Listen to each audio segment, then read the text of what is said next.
여러분 안녕하십니까. 법률사무소국토의 김조영 대표 변호사입니다. 조합장 임대이원 공부방, 이번 시간에는 조합원 분양 신청해야 될까 말아야 할까에 관한 겁니다. 이것은 본인이 물론 결정하겠지만 조합 임원이나 대의원으로 있다 보면 특히 조합장 같은 경우는 주변에서 자꾸 물어봐요. 조합장님 이거 분양 신청해야 됩니까? 아니면 이사님 해야 됩니까? 대의원들한테도 해야 됩니까? 말아야 됩니까? 했을 때에 여러분이 최소한 임대의원인데 여기에 대한 설명을 못하면 안 되잖아요. 자, 이 강의는 조합장 임대의원 공부방에 있으니까 참조를 하시고 24년간의 250여 개 추천인 조합 관련 자문 또는 소송한 경험으로 강의를 드리겠습니다. 먼저 조합원 분양 신청 시점이 언제인지를 일단 알아야죠. 자, 보겠습니다.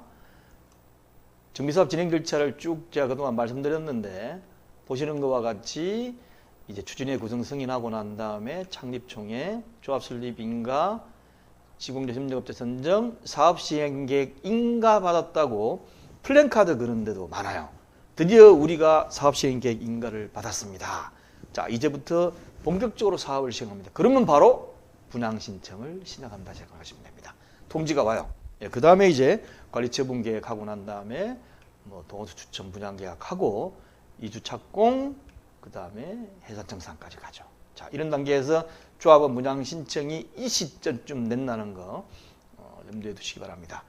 자, 그러면 조합원 분양 신청이 뭔지에 대한 강의를 좀 드려야 되겠지만 이미 강의를 해놨습니다.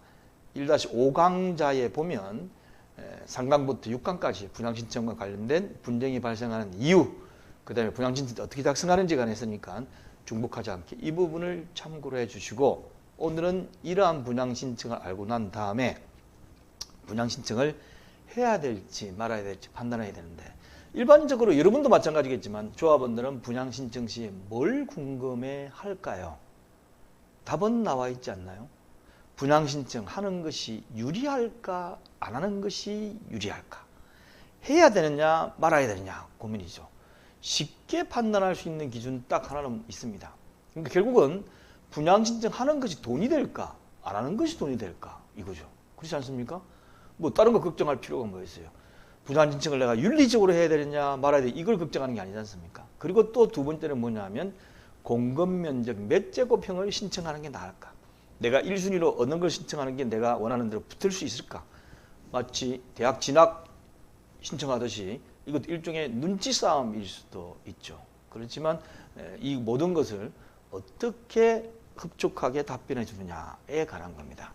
자, 그러면 네 번째로 분양 신청할지 여부를 어떻게 결정해 있는 게 좋겠냐라고 주변에 답변도 해드리고 여러분들도 결정할 때 기준이 가장 뭘까요? 아주 심플합니다. 부동산 가격 상승기에는 분양 신청하는 것이 유리하고 하락기에는 안 하는 것이 유리할 수도 있습니다. 그럼 이걸 누가 모르느냐? 즉 앞으로 부동산 가격이 상승할지 하락할지는 어떻게 판단하냐? 그건 언론을 보고 판단할 수밖에 없어요. 언론을 보고 내 기준으로는 이렇게 오를 것 같다. 지금 같은 경우도 마찬가지지 않습니까? 벌써 1, 2년 전부터 부동산 가격이 정점이다 했는데 계속 올라가고 지금은 어떻습니까? 부동산 가격이 하락해야 되는데 조짐만 보이고 있는 거죠. 그렇지만 부동산 가격은 특징이 하나 있습니다. 안 올라가려고 막 버티다가 올라갈 땐 쭉 올라갑니다. 이렇게 확 대각선으로 올라가는 게 아니에요. 올라가고 떨어질 때도 안 떨어지려고 버티다가 떨어지면 확 떨어집니다. 그래서 최근 들어가지고 뭐 2배 올랐다 이런 얘기가 많은데 떨어질 때도 겁나게 떨어질 수도 있습니다. 그렇지만 우리가 어떻게 살아가냐면 내가 지금 분양 신청을 하면 언제죠? 입주까지 한 4, 5년은 더 지나야 돼요. 왜냐하면 분양 신청하죠. 그 다음에 관리처분계획 수립회의죠. 2주 기간이 있죠. 착공하죠. 보통 웬만한 착공하고 나면 3년 정도 걸리니까 입주시까지. 지금 분양 신청 시점부터 5년, 6년 뒤에 가격이 어떻게 될까? 아니다. 난 분양 신청 하자마자 팔아먹을 거다. 그러면 지금 시점을 기준 판단해도 되고 입주할 때까지 한번 가지고 있어 보다가 중간에 팔든지 아니면은 입주하고 난 다음에 팔겠다. 아니면 입주한 다음에 계속 살겠다. 그때 가격이 어떻게 되느냐 하는 것은 5년, 6년 뒤를 기준으로 해서 판단을 하시면 됩니다.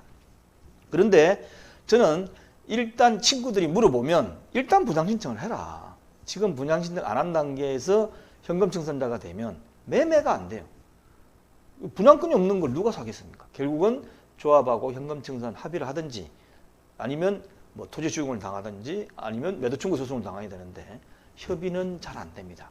원래 제시하는 금액이 낮기 때문에. 그래서 일단 분양 신청을 해 놓고 그 다음 단계가 뭐죠? 분양 신청 해 놓은 상태에서 팔아먹든지 아니면 분양 신청 해 놓은 다음에 나중에 보면 분양 계약을 체결할 때 그때 안 할 수도 있으니까 일단 저는 하락기든 뭐든 완전히 이제 하락기라고 생각되지 않는다. 일단 분양 신청을 해 놓는 게 현금 청산 당하는 것보다 유리하다라고 말씀을 드리고 싶습니다. 그래서 이런 내용으로 주변의 조합원님들이 물어보시면 이렇습니다 라고 얘기하는 것도 하나의 좋은 조언이 될 수도 있습니다. 홈페이지인 r119co.kr에 들어오면 6번째 조합원 임원대의원 공부방에 소개해 놓도록 하겠습니다. 감사합니다.